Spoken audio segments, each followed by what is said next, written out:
신윤, 주진우 전 검사는 봐주기 수사 전관 유촉 의혹부터 해명하라.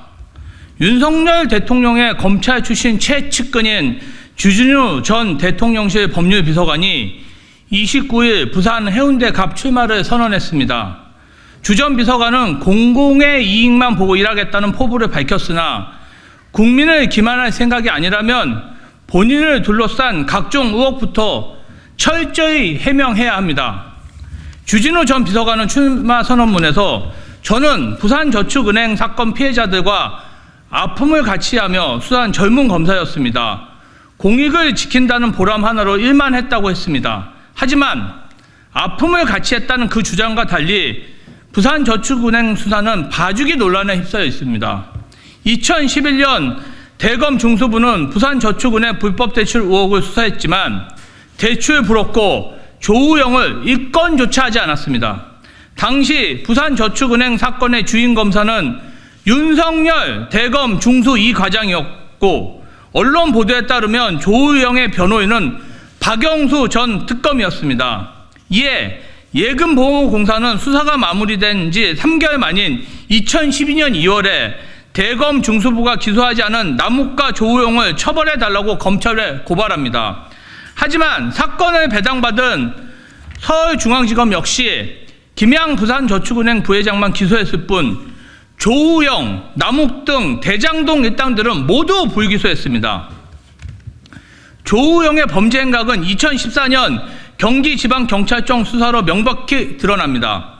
경찰은 조우영과 남욱을 기소 의견으로 수원지검에 송치했고 조우영은 2015년 기소되어 징역 2년 6개월, 추징금 20억 4,500만 원 전부 유죄를 선고받습니다. 이처럼 경찰이 수사하고 기소해서 최종 일부 유죄 판결이 난 사건을 당시 검찰은 기소조차 하지 않았습니다. 그리고 2012년 2월 21일 선고된 부산저축은행 사건 판결문에는 수사의 책임자로 검사 윤석열, 이원석, 주진우의 이름이 적시되어 있습니다.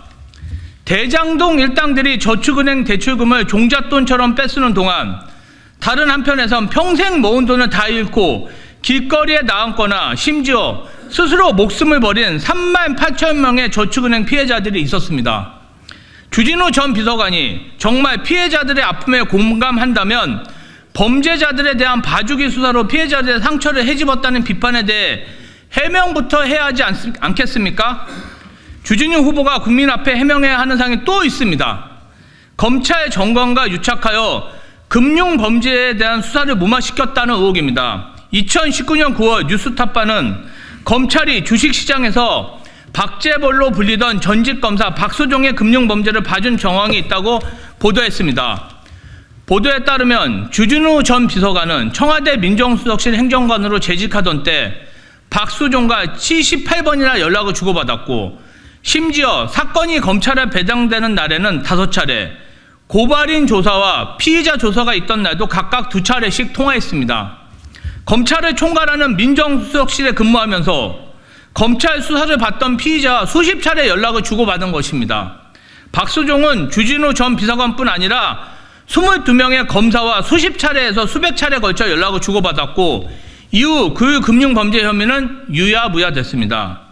주진우 전 비서관에게 묻습니다. 전관과 유착해 수사를 무마시켰다는 의혹은 사실이라면 징계에 형사처벌을 받아도 모자랄 중대 범죄입니다. 이에 대해 한마디 해명도 없이 공익만 보고 일하겠다는 말을 어느 국민을 믿을 수 있겠습니까? 주 전 비서관은 제 국정 경험과 공적인 네트워크를 살려서 뚝심 있게 일하겠다고도 했습니다.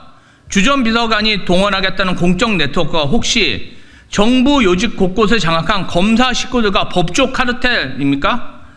검찰 독재 정치 탄압 대책위는 앞으로도 우리 사회 법치와 민주주의를 파괴한 검사 독재의 실태를 하나하나 감시하고 추적하여 국민 앞에 낱낱이 밝히겠습니다. 2024년 1월 30일 더불어민주당 검찰 독재 정치 탄압 대책위원회 김지호.